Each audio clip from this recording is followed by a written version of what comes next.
దేవుని దగ్గర అడగండి, నీ బాధలో ఎందుకు నాకు ఈ సమస్య, ఇప్పుడు ఈ సమస్య వచ్చింది, నువ్వు తీర్చు ప్రభువా, నా సమస్యలు నువ్వు తీర్చుని ఆయన అంటాడు. ఆయన తీర్చడు, నీ చేతే తీర్పించుకుంటాడు ఆయన.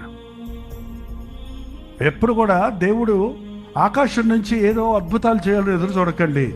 నిన్ను వాడుకొని నీ ద్వారా నీ చిక్కుకు నీకే విడుదల జరిపిస్తాడు. నువ్వు ఇంట్లో కూర్చొని దేవుడి కార్యాలు చూస్తానంటే ఎట్ట కుదురుతుందండి? తరమ్మంటావా? నా కుటుంబం జోలికి వచ్చిన వాళ్ళని తరమ్మంటావా? నా శత్రువును తరమ్మంటావా?